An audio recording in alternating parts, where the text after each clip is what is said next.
नमस्कार, खबरों की खबर में आपका स्वागत है। महाराष्ट्र में तीसरी बार राष्ट्रपति शासन लागू होने जा रहा है। बस कुछ ही घंटे बाकी है। वो इसलिए क्योंकि चुनाव नतीजे के 15-16 दिन बीतने के बावजूद वहां पे कोई सरकार नहीं बन पाई है। सरकार क्यों नहीं बन पाई है, उसकी मुख्य वजह जो है वो शिवसेना की पॉलिटिक्स, अहंकार, पुत्रमोह और ये जो ब्लैकमेलिंग करने का जो एक नया तरीका शिवसेना ने जो इजाद किया है वो उसकी वजह है। वो कहते हैं कि विनाश काले विपरीत बुद्धि। एक उस तरह का एक और ये है कि जब काल मनुष्य पे छाता है पहले विवेक मर जाता है। शिवसेना और उद्धव ठाकरे का तो विवेक, बुद्धि, ज्ञान सब कुछ वो ऐसा लगता है अहंकार के आहुति में जो है वो नष्ट हो गया है। और ये अहंकार किस लिए है? ये अहंकार वैसा ही है जिसका एक पैरेलल अगर आप निकालें तो महाभारत में मिलता है। धृतराष्ट्र, उद्धव ठाकरे जो है वो धृतराष्ट्र बन चुके हैं। उनको अपने बेटे को मुख्यमंत्री बनाने की इतनी लालसा अंदर ज़्यादा हो गई है कि इस वजह से वो शिवसेना को ही ताक पे रखने के लिए बेकरार है। ये ठीक उसी तरीके से जैसे धृतराष्ट्र ने दुर्योधन को राजा बनाने के लिए अपने पूरे कुल का ही विनाश कर लिया। वो सब कुछ उन्होंने तबाह कर दिया, सब कुछ खत्म कर दिया। उसी राह पे उद्धव ठाकरे आगे बढ़ रहे हैं। ऐसा मैं इसलिए कह रहा हूं क्योंकि ये अहंकार राजनीति में चलता नहीं है और खास करके डेमोक्रेसी में बड़े बड़े इंदिरा गांधी जैसे महान लीडर्स के तो अहंकार जो है जनता ने, लोगों ने बिल्कुल धराशायी कर दिया। ये कौन सी चीज़ है? और ये मैं इस अहंकार के बारे में मैं इसलिए कह रहा हूं क्योंकि बहुत सारे लोग बातचीत करके ये बीजेपी और शिवसेना के बीच की दूरियां को खत्म करने के लिए वो प्रयास कर रहे थे। एक बहुत बड़ा नाम है महाराष्ट्र में संभाजी भिड़े गुरुजी जिसको कहते हैं, काफ़ी रेस्पेक्टेड नाम है और खास करके मराठों के बीच में। और जो लोग शिवाजी महाराज को मानते हैं उनमें उनकी काफ़ी इज्जत है, काफ़ी साख है। यहाँ तक कि बाला साहब ठाकरे, ये तो छोटे हैं, ये छोटे वाले ठाकरे हैं। बाला साहब बड़ी इज्जत किया करते थे, प्रधानमंत्री मोदी भी उनको बहुत इज्जत करते हैं। वो इस पूरे स्टेलमेट को खत्म करने के लिए मातोश्री पहुंचे। और आप देखिए अहंकार किस तरीके से इनके दिमाग में घुस गया है कि उन्होंने मुलाकात तक नहीं की। किसी शिव सैनिक से यह कहवा दिया कि भाई वो घर पे नहीं है। इनको समझ में नहीं आ रहा है कि किनको कितनी अहमियत देनी चाहिए। दूसरी घटना जो आज सवेरे सवेरे आई कि पता चला कि बातचीत करने के लिए, उद्धव ठाकरे से मिलने के लिए नितिन गडकरी बहुत बड़े लीडर हैं, महाराष्ट्र के बहुत बड़े लीडर हैं, वो मुंबई पहुंचे। लेकिन प्रेस कॉन्फ्रेंस करके संजय राउत ने जो बात कही उससे ऐसा लगता है कि बिल्कुल अभी किस एक जिसको कह सकते हैं, जो मैंने कहा कि विनाश काले विपरीत बुद्धि वाली बात, संजय राउत ने कहा कि वो अगर गडकरी के पास कोई चिट्ठी हो 2.5 साल 50-50 फार्मूला का, या वो आधिकारिक हो निगोशिएट करने के लिए, तब वो उद्धव ठाकरे को बता सकते हैं कि वो मिलने आ रहे हैं, अदरवाइज मिलने की कोई ज़रूरत नहीं है।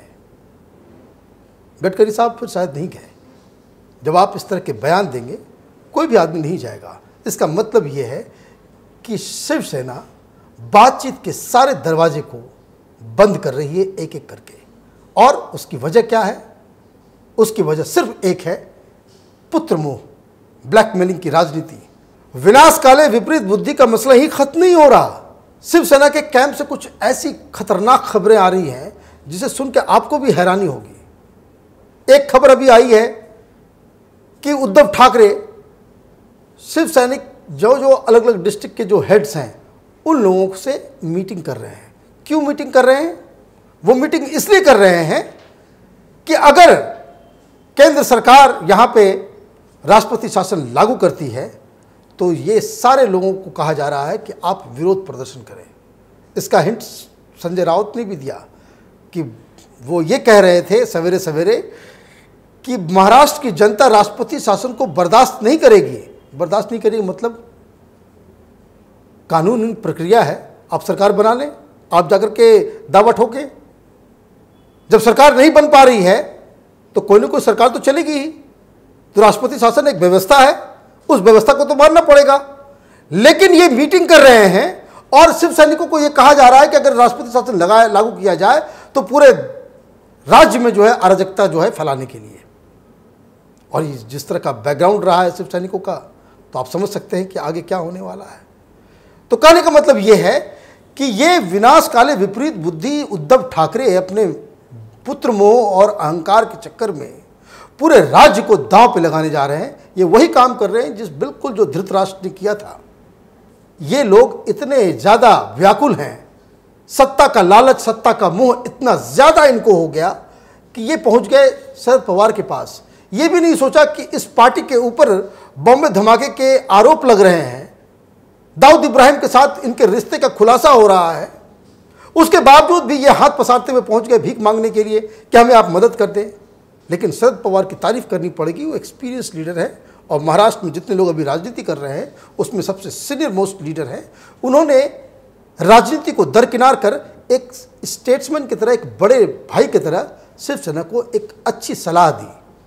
उन्होंने कहा कि जनता ने एनडीए को बहुमत दिया है, जनता का फैसला एनडीए की सरकार बनाने का है, जनता का फैसला एनसीपी को अपोजिशन में बैठने के लिए कहा गया है और इसलिए आप लोगों को सबसे पहली चीज कि सरकार बना लेनी चाहिए, आप इस तरह के काम मत करो।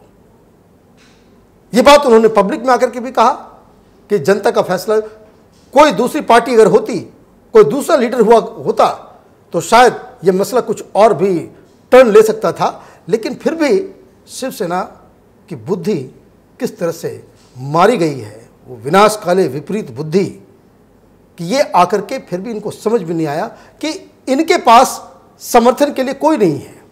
कांग्रेस पार्टी ने साफ साफ कह दिया और एनसीपी का साफ साफ कहना है कि सबसे पहले अगर शिवसेना ये चाहती है कि वो सरकार बनाए, उनका मुख्यमंत्री हो, तो सबसे पहले वो एनडीए से अपने आप को अलग करें, वो एक आधिकारिक घोषणा करें कि वो अब एनडीए का हिस्सा नहीं है। तब जाकर के कांग्रेस पार्टी या एनसीपी उस पर कुछ विचार कर सकती है। ऐसा कोई वो पिछले दरवाजे से डेमोक्रेसी नहीं चला करती, ब्लैकमेलिंग से नहीं चला करता कि आप सामने आ जाएं, कुछ विधायक आपको समर्थन करते हैं और आप जिसके खिलाफ आप चुनाव लड़ रहे हैं वो आपको बाहर से समर्थन कर दें। तो ये तो पॉसिबल नहीं है। लेकिन इसके बावजूद शिवसेना टस से मस नहीं हुई, उनकी बुद्धि सही रास्ते पे नहीं आई। अब हुआ क्या, ये इतना जो दंभ भरते हैं कि शिवसेना अहम, मैं, हम, ठाकरे का बेटा, सारे एमएलएस को इनको होटल में बंद करना पड़ा। क्यों? इसका मतलब साफ है कि ठाकरे परिवार को अपने विधायकों के ऊपर ही भरोसा नहीं है। उनको लगता है कि उनके विधायक बिक जाएंगे, उनको लगता है कि उनके विधायक विद्रोह कर सकते हैं। जब आपको अपने विधायक के ऊपर ही भरोसा नहीं है तो सरकार बनाने के ख्वाब आप क्यों पाले हुए हैं? एक होटल में डाला, अभी मालूम चला, अभी बस रिकॉर्डिंग से ठीक पहले मालूम चला कि उन्हें किसी दूसरे होटल में शिफ्ट किया जा रहा है। पता नहीं क्यों किया जा रहा है। और तो और आप देखिए कांग्रेस पार्टी भी इसमें कूद पड़ी। कांग्रेस पार्टी अपने सारे विधायकों को लेकर के वो जयपुर लेकर के रवाना हो गए। ये तमाशा हो रहा है डेमोक्रेसी का।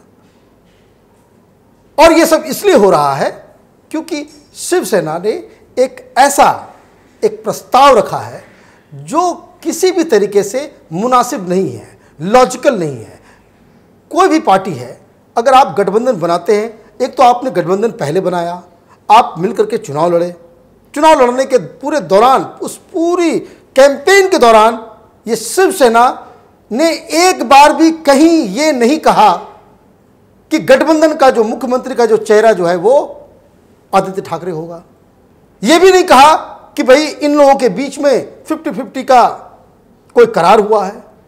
BJP on the other hand, हर बड़े लीडर्स, हर बड़े कैंपेनर ने इस बात को कहा कि देवेंद्र फडणवीस अगली सरकार के मुख्यमंत्री होंगे, यही मुख्यमंत्री का चेहरा है। तो उस समय आपको मना करना चाहिए था, आपने नहीं किया। तो अब ये मसला जो है घूम फिर के यहीं पे आ रहा है कि आखिर अब होगा क्या। अब होगा ये कि सरकार ने, बीजेपी ने ये फैसला कर लिया है कि अब शिवसेना अगर टस से मस नहीं होती है, अगर वो देवेंद्र फडणवीस के नाम पे एग्री नहीं करती है, तो वहाँ पे राष्ट्रपति शासन लगा दिया जाएगा। और राष्ट्रपति शासन लगने का मतलब क्या है? उसका मतलब ये है कि बीजेपी की स्ट्रेटजी होगी कि इस चीज़ को थोड़ा और डिले किया जाए, गवर्नमेंट फॉर्मेशन को।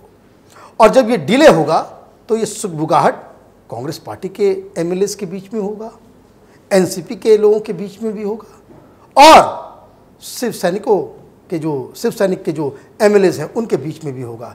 क्यों? क्योंकि अगर ऐसा नहीं होता है तो आगे रास्ता सिर्फ चुनाव का है।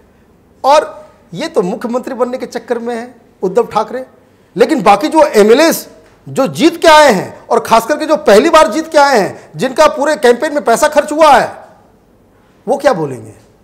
वो तो किसी की वजह से वो सेक्रीफाइस करने के लिए तैयार नहीं होंगे। पता नहीं गठबंधन फिर बने ना बने, चुनाव वो जीत पाए या ना जीत पाए, उनके खिलाफ कोई दूसरा मजबूत, बहुत सारी चीज़ें होती हैं। क्योंकि एक आम एमएलए के दिमाग में यही होता है कि अब मैं जीत चुका हूं, 5 साल तक मैं एमएलए रहूंगा, और किसी इस तरह की राजनीति की वजह से कोई व्यवधान पैदा होता है, कुछ ऐसा लगता है कि उनकी विधायकी जो है उस पर खतरा मंडराने लगता है, तो ये अपने अपने हिसाब से स्ट्रेटजी बनाने लगेंगे और ये अपने हिसाब से वो बाकायदा काम करने लग जाएंगे। ऐसे में शिवसेना के पास कुछ हाथ नहीं लगेगा, क्योंकि अभी जो वहाँ पे जो स्थिति है, कुल मिलाकर के 21 इंडिपेंडेंट एमएलएज हैं, उनको लगेगा कि उनकी विधायकी जाएगी, फिर से चुनाव होगा, वो फौरन बीजेपी के बस पे जाके बैठ जाएंगे, संख्या हो जाएगी 125 के आसपास। फिर 145 पूरा करने के लिए इनको सिर्फ और सिर्फ 20 एमएलएज की ज़रूरत होगी। बीजेपी वैसे भी कलाकार पार्टी है, 20 मैनेज करना ज़्यादा प्रॉब्लम नहीं होगा। लेकिन इस बार बीजेपी ने यह फैसला किया हुआ है कि वो इस बार राष्ट्रपति शासन लागू करके वापस इलेक्शन में जाएंगे, और इस बार अगली बार जब विधानसभा चुनाव होगा तो उसमें ये अकेले ही चुनाव लड़ेंगे, और उसके बाद शिवसेना की क्या स्थिति बनती है वो आगे देखा जाएगा। लेकिन इतना ज़रूर कहा जा सकता है कि शिवसेना ने जिस तरीके से एक बिल्कुल ही इलॉजिकल, इर्रेशनल, और जिस तरह के बयान शिवसेना की तरफ से दिए जा रहे हैं, उससे साफ हो जाता है कि ऐसे अलायंस पार्टनर से बेहतर है कि ऐसे दुश्मन आप पालें, क्योंकि ये आपके मित्र बनकर आपके पीठ में छुरा घोंपेंगे। अगर विपक्ष में रहेंगे तो कम से कम आमने सामने की लड़ाई होगी। तो आप देखते रहिए ओपिनियन पोस्ट इंटरनेट टीवी। हमारे वीडियोस को लाइक कीजिए, शेयर कीजिए, और हमारे चैनल को सब्सक्राइब कीजिए, और बेल आइकन को ज़रूर दबाइए ताकि हमारे वीडियोस, उसके नोटिफिकेशंस आप तक फ़ौरन पहुँचे। धन्यवाद।